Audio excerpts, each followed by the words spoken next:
Alright, hello everybody, my name is Tanner Kyler, and today I'm going to talk about my possible favorite sunflower species, the Maximilian Sunflower.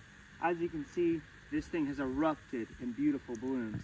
There are hundreds and hundreds of insects on these three plants right here. These are all a genetic clone of each other, as I separated them all from one clump last year, and it's turned into this plethora of life. Now the Maximilian Sunflower, also known as Helianthus maximiliani, is a beautiful flower that gets rather large. So I'm about 6 feet tall, and it's slightly taller than I am. And I can actually get upwards to 8 feet in wetter and shadier conditions.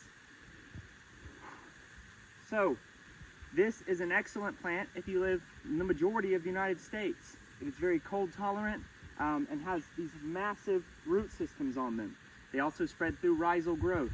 They are perennial. They're herbaceous perennials, meaning they die to the ground every year if you're in colder regions like here in Zone 7B.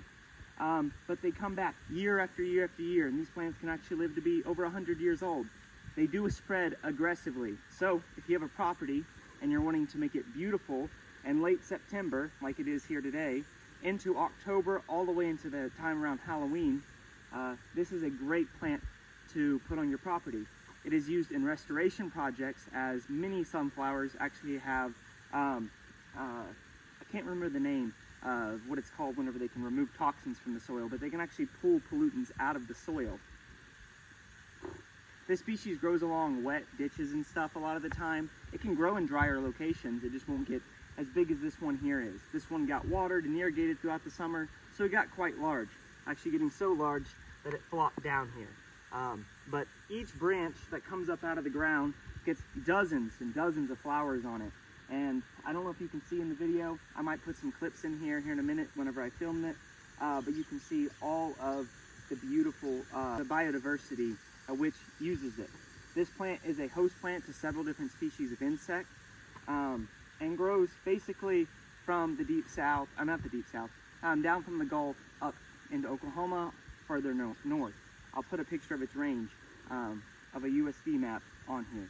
Plant is excellent at sequestering carbon, as it pulls it up out of the, pulls carbon dioxide out of the air, putting it down into its root systems. It does appreciate but it does appreciate fires every 1 to 3 years. So that's something to keep in mind. It doesn't need it. What I'm going to do with these, because they're close to this well house here, and that's also why I planted it here to shield, so it's actually really great to plant along privacy fences and stuff. If you plant it along privacy fences, it's going to cover up that ugly privacy fence and give you what is this and the later part of the summer and early fall. So what I would recommend for planting this in a garden setting is to put it in the very back of your garden, up against the fence, to have it so it has things to lean onto, so it doesn't flop over as bad like this, because it does get heavy. And the prairies, all the plants are stacked up next to each other. Whenever they lean this way, the other one pushes the other one back up. Here in a mowed setting, it flops over. So if I were to have more plants up here in the front surrounding it, which I probably will do in the next few years, it'll actually help keep this guy upright. But this is one of my favorite plants. It pairs well with tall thistle and Erin-Go's Leavey-Worthy-eye, because they bloom around the same time, and I love the purple-yellow combination.